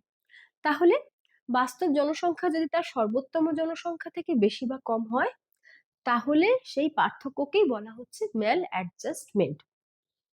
এম যদি 0 হয়, সূত্রটা কি? অ্যাকচুয়াল কত পপুলেশন ওখানে আছে মাইনাস অপটিমাম পপুলেশন হতে গেলে এক্স্যাক্টলি কত দরকার, ডিভাইডেড বাই অপটিমাম পপুলেশন। তাহলে যখন তোমার এম ইকুয়াল টু 0, মানে অপটিমাম যা অ্যাকচুয়াল তাই, তখন সেটার রেশিও চলে আসবে, এটা 0 হয়, 0/, যেটা ভ্যালু যাই হবে সেটা মানে 0, তখন সেটাকে বলা হবে কাম্য জনসংখ্যা। যদি এম এর মান বেশি হয় তাহলে ওভার পপুলেশন, যদি এম এর মান 0 থেকে কম হয় তাহলে সেটা আন্ডার পপুলেশন হবে। এখানে তোমাদের এই ছবিটা দিয়েছি, যদি তোমার ওভার পপুলেশন বা আন্ডার পপুলেশন বা অপটিমাম পপুলেশন সম্পর্কে প্রশ্ন আসে 2 নম্বর বা 3 নম্বরের ক্ষেত্রে, তোমরা এই ছবিটা কিন্তু ব্যবহার করতে পারো। এর এখানে অপটিমাম পপুলেশন দেখা যাচ্ছে যেখানে রিসোর্সের সাথে পপুলেশনের একদম পারফেক্টলি ম্যাচ করছে, তার বেশি হয়ে গেলে পপুলেশন সাইজ যেখানে বেশি ওভার পপুলেশন, সাইজ কম তো আন্ডার পপুলেশন।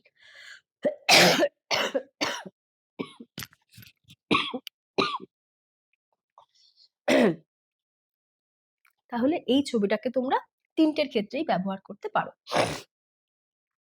তোমাদের জন্য এখানে একটা পার্থক্য তৈরি করে রেখেছি, তোমরা কিন্তু পার্থক্যটা পড়ে নেবে, কেন কিনা অনেক সময় 2 বা 3 এর ক্ষেত্রে পার্থক্য আসতে পারে।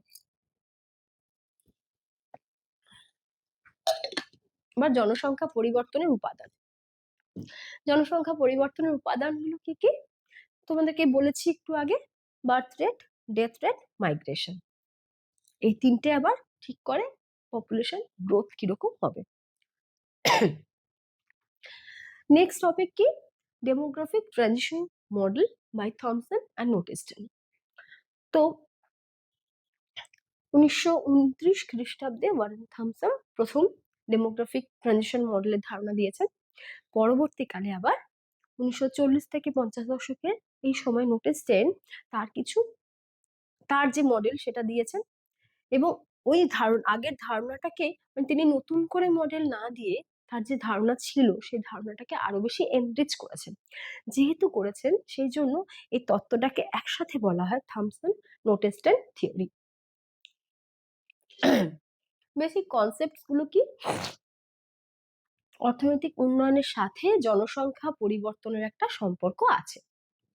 মানে তোমরা দেখো, ভেবে দেখতে গেলে যখন হচ্ছে কোথাও একটা জনসংখ্যা বাড়ছে, কিসের জন্য বাড়তে পারে? জন্মহার বেশি হলে বাড়তে পারে সেখানে অভিবাসন যদি সেই দিকে হয়, সেখানে যদি পুল ফ্যাক্টর হিসেবে কাজ করে। পুল ফ্যাক্টর করতে গেলে সেখানে ইনফ্রাস্ট্রাকচারাল ডেভেলপমেন্ট হওয়াটা খুব দরকারি, মানে সেখানটা ইনফ্রাস্ট্রাকচারালি যথেষ্ট ডেভেলপড, তাহলে ইনফ্রাস্ট্রাকচার ওয়াইজ ডেভেলপড বলেই সেখানে লোকজন যাচ্ছে, মানে সেখানটা অনেক বেশি উন্নত। তাহলে এইটার মাধ্যমে কিন্তু সেখানের অর্থনীতি, সেখানকার সমাজ সাথে একটা সম্পর্ক লক্ষ্য করতে পারছি জন্মহার এবং মৃত্যুহারে। আবার জন্মহার মৃত্যুহারের ক্ষেত্রেও দেখো যে জনসংখ্যা, আমরা যেমন জানি যে আমাদের আস্তে আস্তে লাইফ যে এক্সপেক্টেন্সিটা সেটা কিন্তু বাড়ছে, গড় আয়ু বাড়ছে। তার কারণ কি?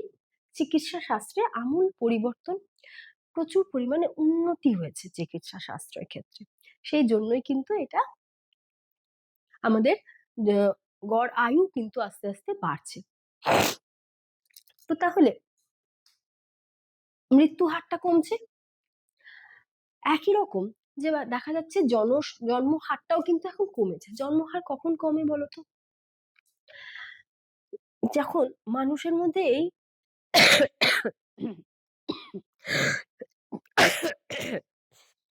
মূলত তারা যখন লেট ম্যারেজ করছে, বা তারা যখন অনেকটা বেশি ম্যাচিওর হচ্ছে, এবং তারা যখন এমন জায়গায় থাকছে যেখানে দেখা যাচ্ছে যে তাদের, বেশিরভাগ ক্ষেত্রে তোমরা শহরগুলো থেকে খেয়াল করো, সেখানে কিন্তু জন্মহারটা তুলনামূলক কম গ্রামাঞ্চলের থেকেও। তার একটা কারণ মোটামুটি বলতে পারি যে সেখানে হচ্ছে যে শহরাঞ্চলে যে ব্যস্ততা মানুষজনের মধ্যে, শহরাঞ্চলের যে এক একটা ছেলে মেয়েকে মানুষ করার ক্ষেত্রে যে খরচ, সবকিছু মিলিয়েই কিন্তু দেখা যাচ্ছে যে মানুষ আস্তে আস্তে কনসিয়াস হচ্ছে, এবং তাদের মধ্যে সচেতনতাও অনেক বেশি, এবং তার জন্যই কিন্তু সেখানে জন্মহারটাও কম। তো তাহলে জন্মহার বা মৃত্যুহার কমার মানেও কিন্তু সেখানে অর্থনৈতিক, সেখানে সমাজ অনেক বেশি উন্নত।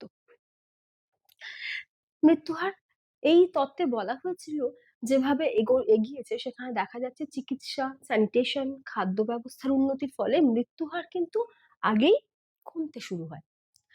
পরে শিক্ষার প্রসার হয়েছে, নগরায়ন হয়েছে, নারী ক্ষমতায়ন হয়েছে, পরিবার পরিকল্পনা, সামাজিক মূল্যবোধের জন্য আস্তে আস্তে জন্মহারটাও কমতে থাকে।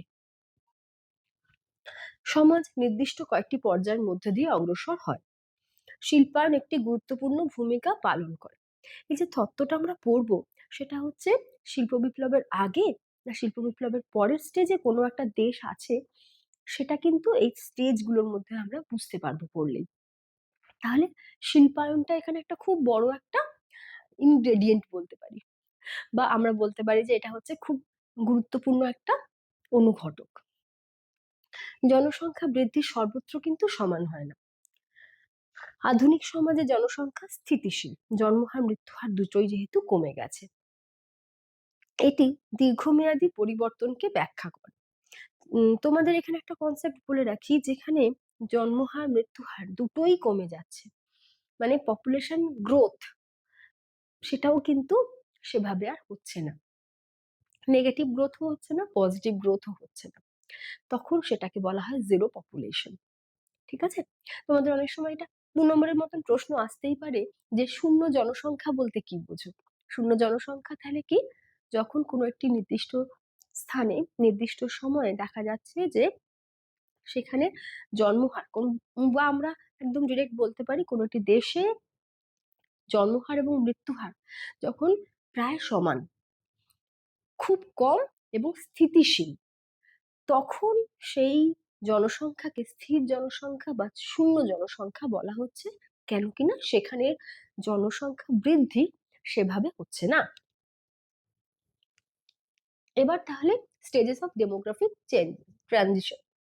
ফার্স্ট স্টেজ তোমাদেরকে এখানে দেখানো হয়েছে, দেখো মর্টালিটিটা ব্লু কালার দিয়ে, ফার্টিলিটিটা পিঙ্ক কালার দিয়ে, দুটোই অনেক বেশি। টোটাল পপুলেশন তখন তো একদম ছিলই না, তখন এত জন্ম হচ্ছে তাও দেখা যাচ্ছে টোটাল পপুলেশনের পরিমাণটা অনেক কম। স্টেজ ওয়ানে কি ধরনের এজ সেক্স পিরামিড হবে সেটাও আমি এখানে দেখিয়েছি তোমাদের। তাহলে এই স্টেজ ওয়ানের এই গ্রাফটা আর এই পিরামিডটা একটু খেয়াল করো। প্রত্যেকটা স্টেজে একইভাবে আমি আলোচনা করেছি। বৈশিষ্ট্য জন্মহার মৃত্যুহার দুটোই বেশি, মহামারী, দুর্ভিক্ষ, রোগ ব্যাধি, খাদ্যাভাবের জন্য মৃত্যুহার পরিবর্তনশীল, অপুষ্টি, অস্বাস্থ্যকর পরিবেশ, চিকিৎসা ব্যবস্থার অভাবের জন্য মৃত্যুহার বেশি, আর বাল্যবিবাহ, অশিক্ষা, পরিবারের পরিকল্পনার অভাবের জন্য জন্মহার বেশি।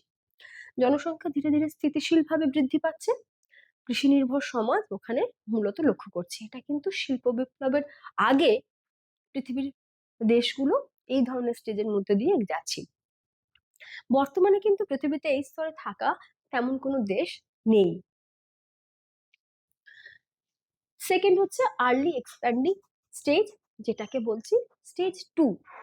সেখানে কি হচ্ছে, একই রকম দেখো গ্রাফ দেখানো হয়েছে যে মর্টালিটি রেট যেটা সেটা কিন্তু কমছে, ফার্টিলিটি রেটটা তখনও বেশির দিকে, পপুলেশনটা কিন্তু আস্তে আস্তে বাড়ছে।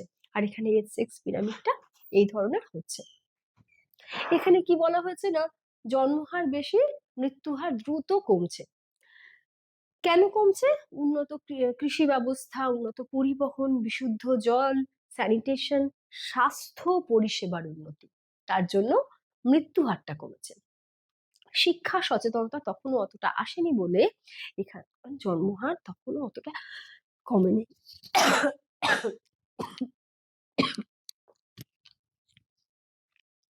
শিল্প বিপ্লব থেকে পরের 100 বছর ধরে প্রায় এই ধরনের স্টেজে থাকা দেশগুলোর সন্ধান পাওয়া যায়।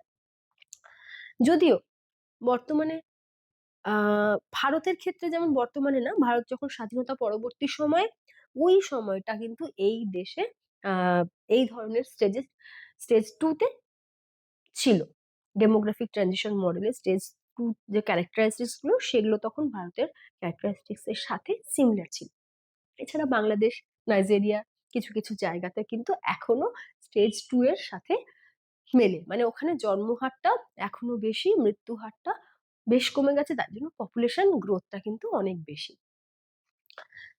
এই স্তরে বিশ্বের কিন্তু দ্রুত জনসংখ্যা বৃদ্ধি হয়ে থাকে।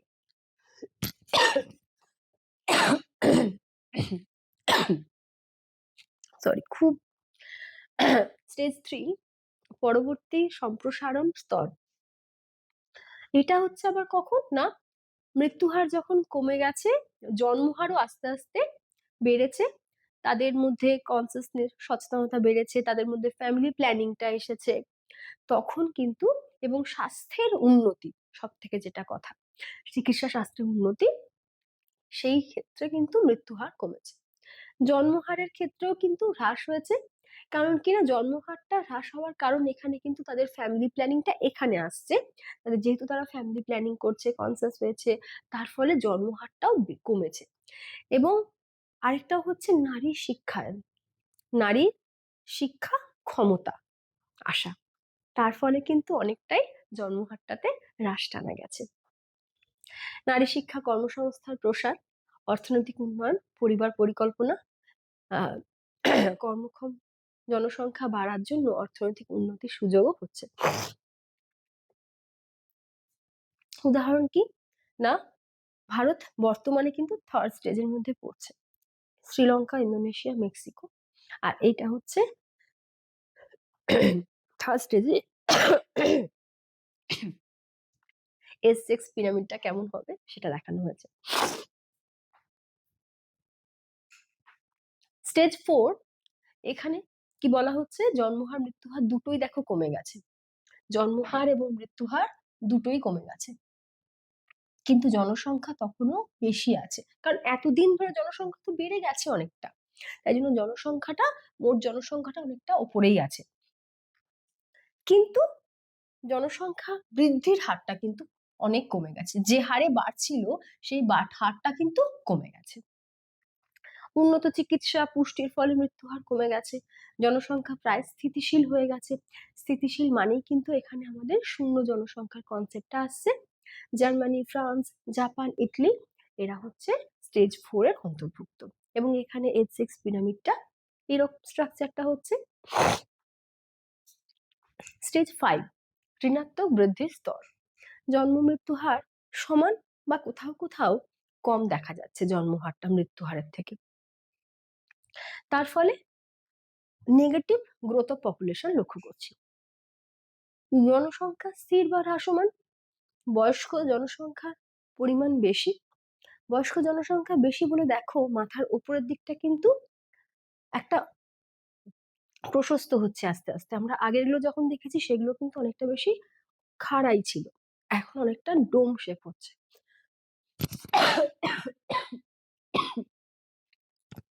জাপান, জার্মানি, সুইডেন, সিঙ্গাপুরে আমরা এই ধরনের গ্রোথ অফ পপুলেশন বা এই ধরনের গ্রোথটা স্টেজটা লক্ষ্য করতে পারছি। এটা তোমাদের একটা ছোট করে পার্থক্য মতন বানিয়ে দিয়েছি এখানে। এখানে তোমাদেরকে একটা খেয়াল রাখো, অনেক সময় তোমাদের 3 নম্বরের ক্ষেত্রে যে কোনো দুটো স্টেজ হয়তো আসলে স্টেজ 1 এবং স্টেজ 2 এর ডেমোগ্রাফিক ট্রানজিশন মডেলে স্টেজ 1 এবং স্টেজ 2 এর মধ্যে বৈশিষ্ট্যগুলো লেখো, আসতে পারে একই রকম ভাবে, আসতে পারে 3 আর 4 বা 4 আর 5, এভাবে দুটো যে কোনো আসতে পারে, বা হতে পারে যে পার্থক্য হিসেবে আসতে পারে। সেজন্য তোমাদেরকে কিন্তু এটা এখানে রেডি করে দিয়েছি।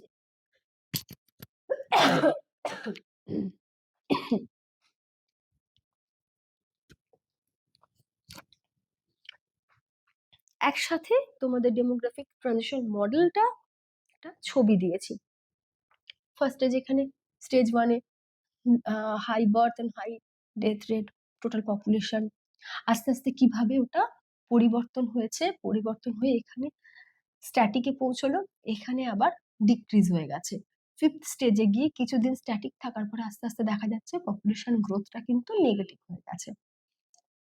এখানে যেমন ন্যাচারাল ইনক্রিজ হয়েছিল, আবার এখানে ন্যাচারাল ডিক্রিজ তৈরি হয়েছে। তত্ত্বের সমালোচনা, সব দেশের স্তরগুলো কিন্তু একরকম হয় না, একই ক্রমে যে হতে হবে প্রত্যেকটা দেশ যে এই ফার্স্টে স্টেজ 1, তারপর স্টেজ 2, তারপর স্টেজ 3 ভাবে যাবে তা না। যেমন ভারতের ক্ষেত্রে আমরা দেখছি স্টেজ 2 তে ছিল, আবার স্টেজ 3 তে এসেছে। কিন্তু সব দেশের ক্ষেত্রে যে প্রত্যেকটা স্টেজ দেখা যাবে তা কিন্তু না হতে পারে। শহরায়নের সঙ্গে জন্মহার কমে এমন প্রমাণ কিন্তু সর্বত্র নেই। এখন আমরা অনেক গ্রামাঞ্চলে গেলেও, যদিও আমি শহরের থেকে গ্রামাঞ্চলের জন্মহারটা বেশি তুলনামূলক, কিন্তু তাহলেও অনেক গ্রামাঞ্চলেই আছে যে সেখানে কিন্তু জন্মহারটা এখন তুলনামূলক বেশ কম। তাহলে সেটা কিন্তু ওটাকে বলে না যে শহরায়ন মানেই সেখানে জন্মহার কমবে। পশ্চিমের দেশগুলোতে কিন্তু জন্মহারের হ্রাস ততটা স্পষ্টভাবে ব্যাখ্যা করে না। প্রযুক্তি উন্নতির ভূমিকা অনেক সময় গুরুত্ব পেয়েছে, যেটা কিন্তু এখানে সেভাবে দেখানো হয়েছে। অভিবাসনের প্রভাব যথাযথ বিবেচিত হয়নি, মানে মাইগ্রেশনটাকে নিয়ে এখানে কিন্তু বলা হয়নি সেভাবে। তা সত্ত্বেও এটা ঠিক কথা যে জনসংখ্যার পরিবর্তনের ক্ষেত্রে এটা একটা বৈজ্ঞানিক ব্যাখ্যা দেওয়া হয়েছে, এটা তো নিঃসন্দেহে ম্যালথাসের তত্ত্বের থেকে অনেকটা বেশি বাস্তবসম্মত।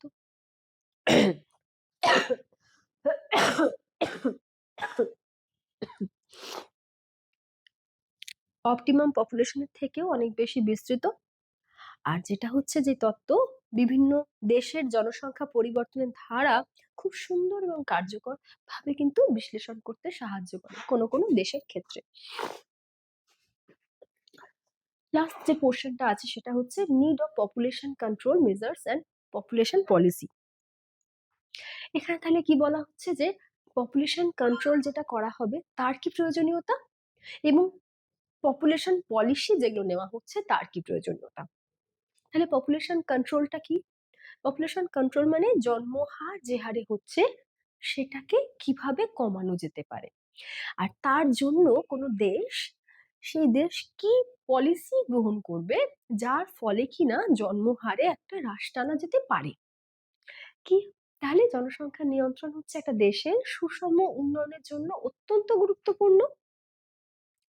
জনসংখ্যা সম্পদের থেকে বেশি দ্রুত হারে বৃদ্ধি পাচ্ছে তখন অর্থনীতি, পরিবেশ, সমাজের উপরে কিন্তু চাপ সৃষ্টি হচ্ছে।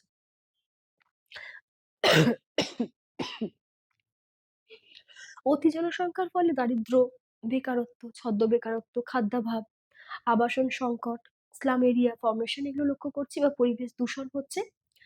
সাস্টেনেবল ডেভেলপমেন্টের জন্য জনসংখ্যা নিয়ন্ত্রণ কিন্তু খুব গুরুত্বপূর্ণ একটি বিষয়। এছাড়া বলা হচ্ছে যে পরিবার পরিকল্পনা, নারী শিক্ষার প্রসার, বিয়ের আইনগত বয়সটা বাড়ানো, গর্ভনিরোধক সহজলভ্য করার মাধ্যমে জনসংখ্যা নিয়ন্ত্রণ করা সম্ভবপর হচ্ছে। তাহলে জনসংখ্যা নিয়ন্ত্রণের প্রয়োজনীয়তা কি? ন্যাচারাল রিসোর্স ডিপ্লেশন, প্রাকৃতিক অবক্ষয় যাতে না হয়, যে প্রাকৃতিক সম্পদগুলো যেগুলো রয়েছে সেগুলো যেন প্রপার ইউটিলাইজ করা যেতে পারে, তার যেন ক্ষতি না হয়, অবক্ষয় না হয়। আমরা যখন অত্যধিক হারে জনসংখ্যা বাড়ছে, আমরা কি করছি? ফার্স্টেই আমরা পড়ি না পলিউশন, আমরা অনেক ছোট থেকে পড়ে আসছি পলিউশন, যে land pollution, water pollution, air pollution, sound pollution. কেন?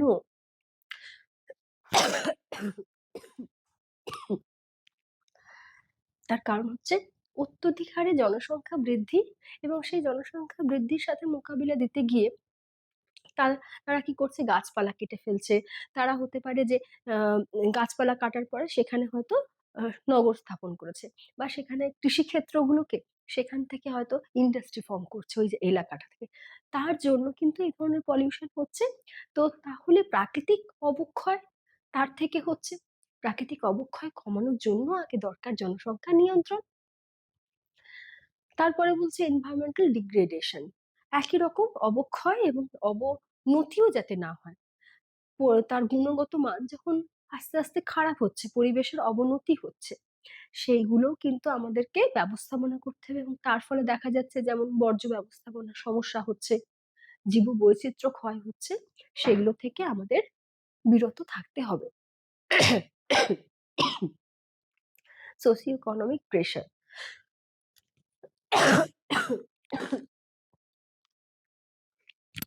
সামাজিক ও অর্থনৈতিক চাপ,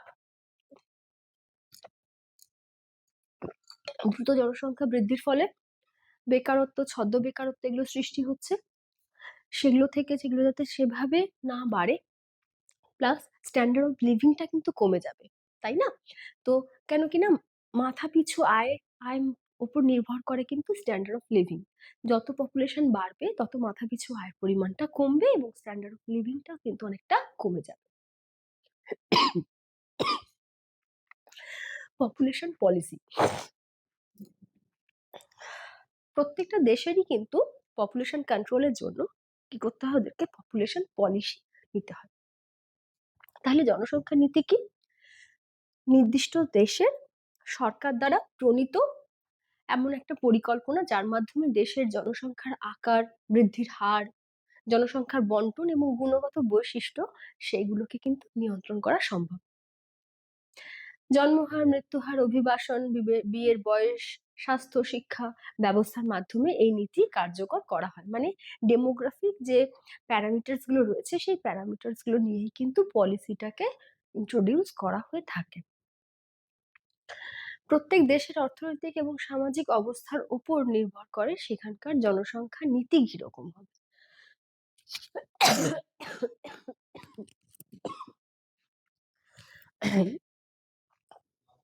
তাহলে তোমাদের জনসংখ্যা নীতি সম্পর্কে জানলে এবারে আমাদের যেটা জানতে হবে, জনসংখ্যা নীতি ভারতের ক্ষেত্রে কি? জাতীয় জনসংখ্যা নীতি, এনপিপি, ন্যাশনাল পপুলেশন পলিসি 2000। তো আমাদের যদিও জনসংখ্যা নীতি, ভারতের যে বৈশিষ্ট্য তোমাদের জানানো দরকার সেটা হচ্ছে আমাদের জনসংখ্যা নীতি কিন্তু প্রথম ভারতবর্ষেই জনসংখ্যা নীতি সূচনা হয়েছিল 1952 সালে, যেটা বিশ্বের মধ্যে প্রথম জনসংখ্যা নীতি ইন্ট্রোডিউস করেছিল ভারত। তারপর 1976 খ্রিস্টাব্দে জনসংখ্যা নীতি নেওয়া হচ্ছিল, কিন্তু সেখানে যে পন্থা অবলম্বন করা হয়েছিল সেটা কিন্তু ফলপ্রসূ হয়নি। 2000 সালে যে জনসংখ্যা নীতি নেওয়া হয়েছিল তা সম্পর্কে সেজন্য আমাদের পড়তে হচ্ছে, এবং অনেক সময় কিন্তু আসে যে 2000 সালের যে জনসংখ্যা নীতি তার লক্ষ্যগুলো কি ছিল, বা প্রধান 3টি লক্ষ্য, প্রধান 2টি লক্ষ্য কি কি কি আছে না? প্রধান তাৎক্ষণিক লক্ষ্য হচ্ছে যে গর্ভনিরোধকের সহজ প্রাপ্যতা, স্বাস্থ্য পরিবার যেটা তার একটা উন্নয়ন, এবং স্বাস্থ্য কর্মীর সংখ্যা বৃদ্ধি করা। মানে যারা ধরো এই অ্যাওয়ারনেসটা জানাচ্ছে কারা? স্বাস্থ্যকর্মী। তারা যদি ওয়েল নোন ব্যাপারটা সম্পর্কে না হয় তাহলে তো তারা জানতে পারবে না, সেজন্য তাদেরটা কিন্তু দরকার। এর মাধ্যমে সেকেন্ড মধ্যমেয়াদী লক্ষ্য কি? এটা তাৎক্ষণিক পেলাম। মধ্যমেয়াদী লক্ষ্য হচ্ছে মোট পপুলেশন, যেটা টোটাল ফার্টিলিটি রেট, সেটা 2.1-এ নামিয়ে, মানে দুজন, হাম দো হামারে দো, ঠিক আছে? তারপরে হচ্ছে দীর্ঘমেয়াদী লক্ষ্য যেটা, সেটা 2045 সালের মধ্যে স্থিতিশীল জনসংখ্যা বা শূন্য জনসংখ্যা, মানে যেখানে জনসংখ্যার বৃদ্ধি আর হবে না, সেই লক্ষ্যে পৌঁছানো।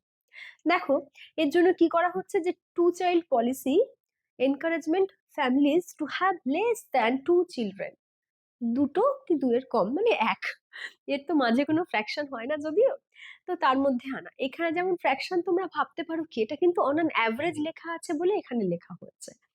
Create awareness about family planning, এই ফ্যামিলি প্ল্যানিং যেটা সেটা সম্পর্কে প্রত্যেককে ওয়াকিবহল হতে হবে, তার জন্য প্রশিক্ষণ দিতে হবে এবং গিভ ইনসেনটিভস।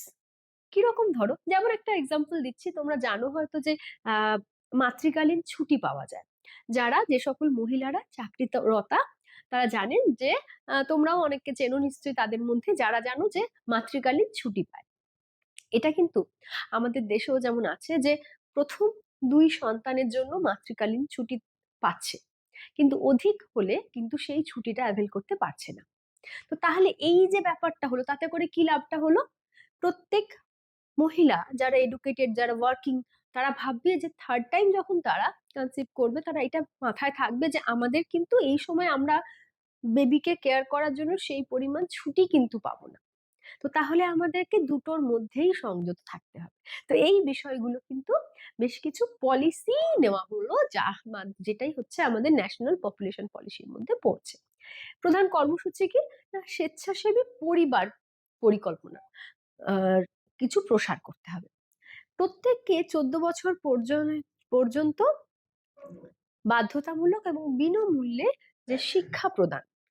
কারণ সব থেকে একটা জিনিস জানো তো, আমাদের মধ্যে যে শিক্ষা যদি না হয়, সঠিক অর্থে শিক্ষা না হয়, তাহলে কিন্তু আমাদের মধ্যে এই কনসাসনেস গুলো, সচেতনতা বোধটা তৈরি হবে না। পরিবেশ সচেতনতাই বলো, ফ্যামিলি প্ল্যানিং বলো, সেগুলোর জন্য আগে কিন্তু শিক্ষা দরকার। আর সাধারণ শিক্ষা তো 14 বছর হলেই, তার সাথে কি দরকার, নারী শিক্ষা। নারী শিক্ষাটা কিন্তু খুব বেশি গুরুত্বপূর্ণ। নারী শিক্ষার সাথে আবার নারী ক্ষমতায়ন।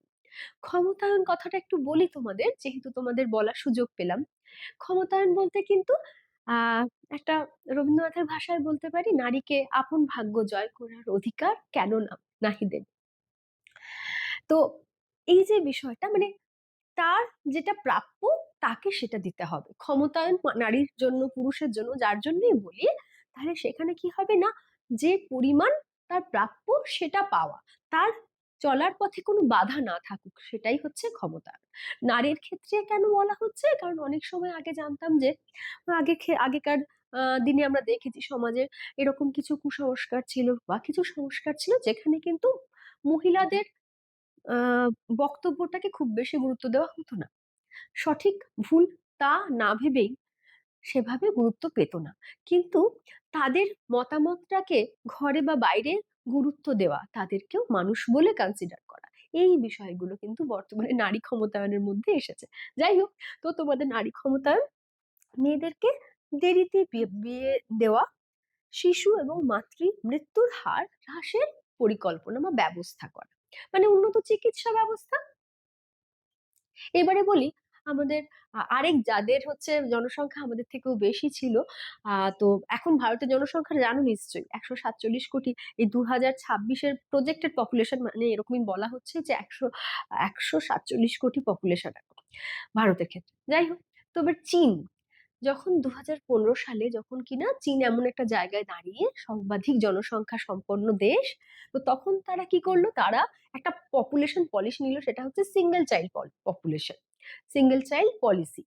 তো সেইখানে বলা হচ্ছে তাদের উদ্দেশ্য তাহলে কি, জনসংখ্যা বৃদ্ধি নিয়ন্ত্রণ, সম্পদের উপর থেকে চাপ কমানো এবং অর্থনৈতিক শ্রীবৃদ্ধি করা। এর পদ্ধতিগুলো কি করলো, যে যারা ওই ওই কথাটা মেনে চলছে, তাদের বিভিন্ন আর্থিক সুযোগ সুবিধে, তাদের আবাসন দেওয়া হচ্ছে, তাদের শিক্ষার ব্যবস্থা করে দেওয়া হচ্ছে। আর যারা শুনছে না, তাদের জরিমানা, বিভিন্ন সুযোগ সুবিধা বাতিল। এর পরেও যদি না শোনে, তখন কি করা হবে, তখন জোরপূর্বক তাদেরকে কিন্তু গর্ভপাত করানো হচ্ছিল।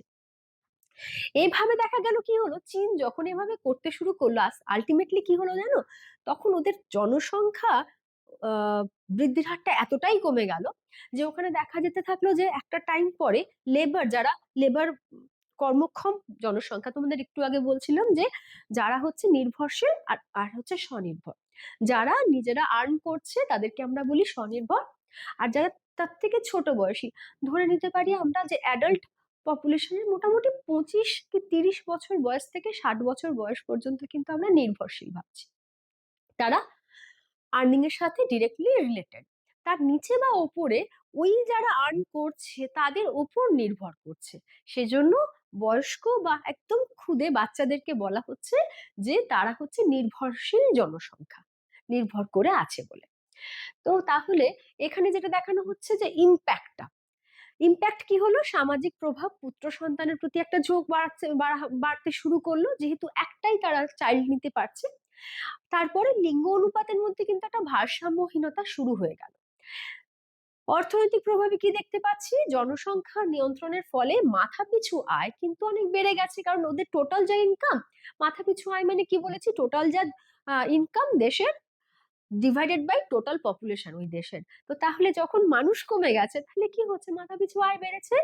জনসংখ্যার প্রভাব কি হলো না, পরিবারের কাঠামোটাই দেখো, যদি ধরে নিচ্ছি 1 2 3 4 মানে দাদু ঠাকুমা দাদু দিদা, তার থেকে মা বাবা এসেছে, এবং তার থেকে এক মানে ওনাদের 1 চাইল্ড, এনাদের 1 চাইল্ড, এনাদের 1 চাইল্ড।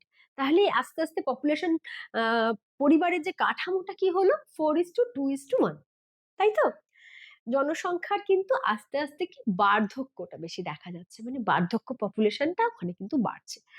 এই জন্য এটা নিউজেও এসেছিল যে এটা খুব একটা মানে অদ্ভুত একটা বিষয়, যে যারা কিনা ইন্ট্রোডিউস করলো 1 চাইল্ড পলিসি, তারা 2015 সালে যে 1 চাইল্ড পলিসি নিল, 2016 থেকে 20 মধ্যে তাদের মধ্যে যে সকল সমস্যা হলো, সেই সমস্যা সমাধানের জন্য রিভাইজ করে বললো 2 চাইল্ড পলিসি।